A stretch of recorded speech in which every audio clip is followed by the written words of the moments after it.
And there's 107 pages, pages 12 to 30, pages 48 to 66, pages 78 to 84, page 97 to 103, are in total 41 pages. You can see them here in all the yellow stickies were redacted. They were redacted, which seems to be a PCO habit these days. Can you tell me who told you to redact these pages? Mr. Chair, as I noted from the outset, as public servants, we are obligated under the Privacy Act to protect personal information.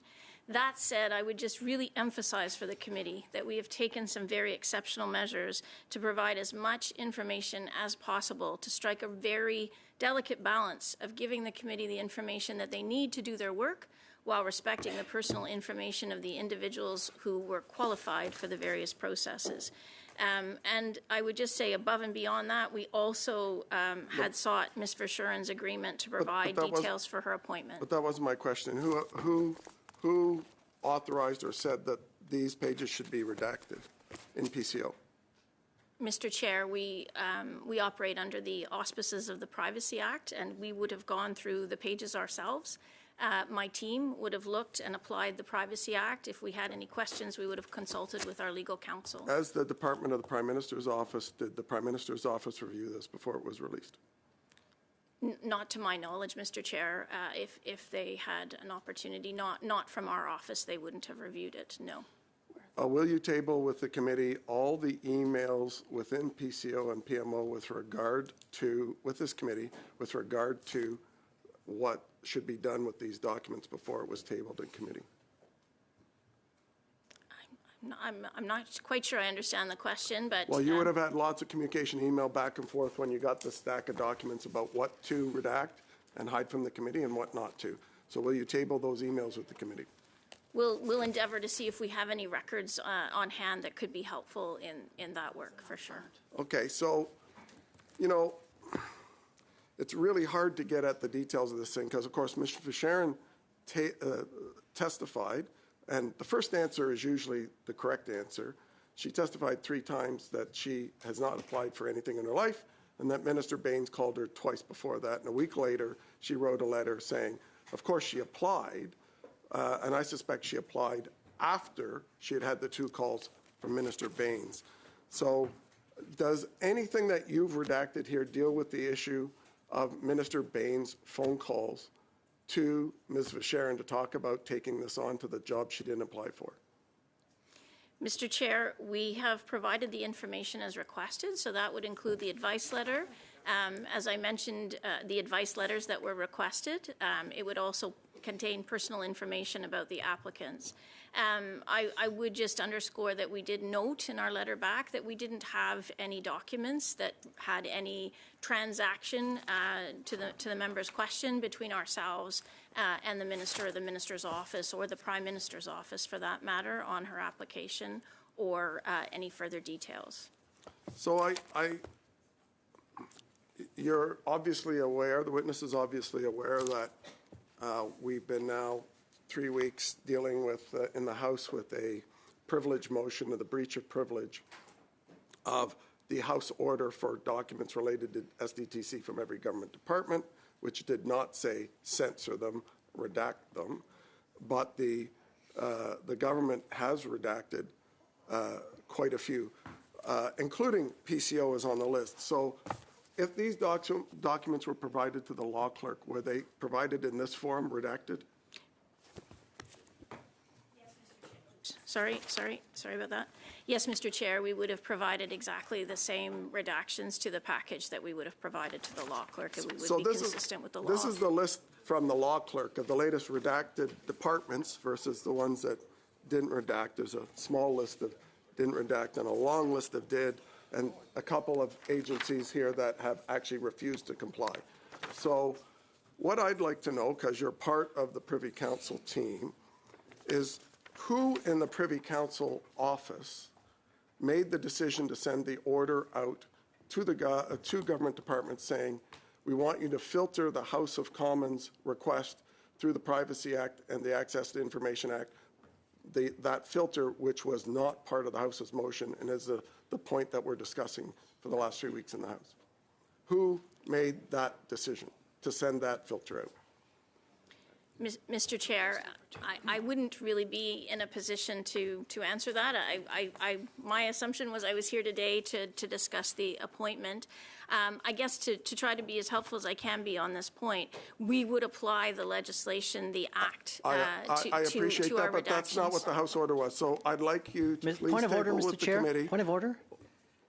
Just 1 second, Mr. Perkins, yes. Again, I respect my honourable colleague, who himself was a government and council appointment before this time, is asking questions that the witness is clearly not able to answer and not her responsibility. So, and he's asking. Okay, Mr. Drouin, you are up in just a. Yeah, but I'm just saying, have a but- little respect for witnesses, and maybe we can The get witness somewhere. is Have a little actually respect for your colleagues in the House. Gentlemen, Mr. Go ahead. Mr. Drouin, ahead. Mr. Drouin, you are up You're done, next. The witnesses are being quite forthcoming. I'm in the phone book. Ms. McClemeth is answering questions. Okay, gentlemen. They do in Nova Scotia. Okay, It tells Mr. you how much Perkins, you you're know not about this helping as country. well, Mr. Perkins. The floor is going to be yours in a second. I'm going to turn it back over. You have a little bit of time left, and then we'll go to Mr. Drouin. But the witness is not being maltreated here, is responding to the best of her ability, in my opinion, is being as forthcoming.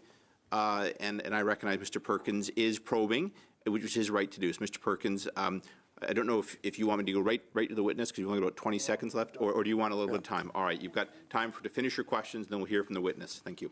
Will you table with this committee the person in PCO and PMO that sent out the order to say redact the documents on these two acts? Could you table that name with this committee, please, at some point? Yes, unfortunately, I don't have that in front of me. I wasn't prepared you to can speak table to it that in the today, future. but we will go back and check with our colleagues and do our best to get it to the committee Thank as you. quickly as possible. It Thank wasn't you. so tough, Francis. Okay, thank you very much. Look, we have professional civil servants here who are able to answer our questions. I think if we pose the questions in a manner that is respectful, even if they're tough, we should allow them to answer. Mr. Drouin, you have the floor now for 6 minutes, please. Thank you, Mr. Chair, and I certainly agree we have professional public servants here. My issue is that they are brought here for a reason, and then we suddenly go on a wild goose chase, which Mr. Perkins knows very well, because he was appointed on February 21st, 2008, as a GIC to the Business Development Bank of Canada. And I would ask PCO, is it normal to release personal information of individuals who have been appointed to various boards of the government when they are labeled as GICs? Pardon me, Mr. Perkins. Until the end of yours, the room was quiet for you. I would ask you to extend the same Mr. courtesy. Perkins doesn't I would like the ask truth. Mr. Drouin, please. It's my time, isn't it? I have paused the clock, so as I do, but there's no point in you two winding each other up, because it won't end well for the interpreters as well as our time here. Mr. Drouin, you have 5 minutes, 30 seconds left. I'm beginning the clock again.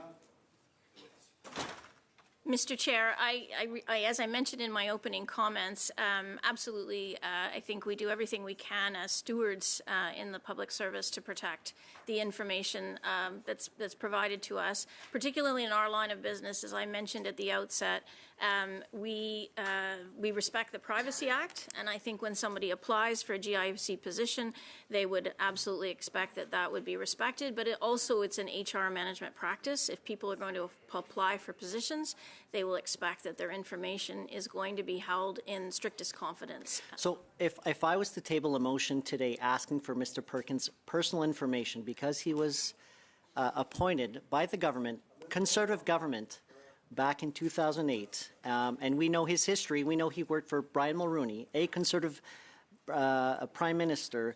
Obviously, PCO would still redact his personal information. Is that, and I don't want to put you in a partisan position, but that would be the normal practice for anybody who's been appointed to a governor and council position, correct? Mr. Chair, the member's correct. Whoever applies, their personal information would be protected under the Privacy Act. Yes, that's correct. So, Mr. Chair, I'm listening to my honourable colleagues on the other side, and I just, again, I respect the process that we're in here today, and I'm questioning, these people were before a committee not too long ago. Why are they here again today? I'm still trying to figure out what the opposition is trying to get out of these witnesses, and knowing full well that the appointment that was made has the same relationship and had the same objective as Mr. Perkins had, which they both donated to a conservative leader, potential leader contestant. And the idea that this is a green slush fund with a bunch of liberals is idiotic. C'est niaiseux, c'est stupide. Puis M. Perkins, qui s'en va maintenant, veut même plus écouter, se lève de la table, il s'en And Mr. Perkins, who's leaving now. écouter les réponses. Okay, Mais la réalité, c'est que lui-même Mr. a été... Mr. Perkins doesn't want to listen to my answers. Mr. Perkins, has to go? That's good. Very good. You can, yes, thank you, Mr. Perkins. Mr. Drouin, I have paused the clock. Thank you. Mr. Perkins. Mr. Drouin, you have the floor again, just over 3 minutes. J'aime pas ça parler dans le dos des députés. I don't like speaking to the back of MPs who are leaving, but with all due respect, I think that this exercise here becomes an exercise where we won't be able to find the truth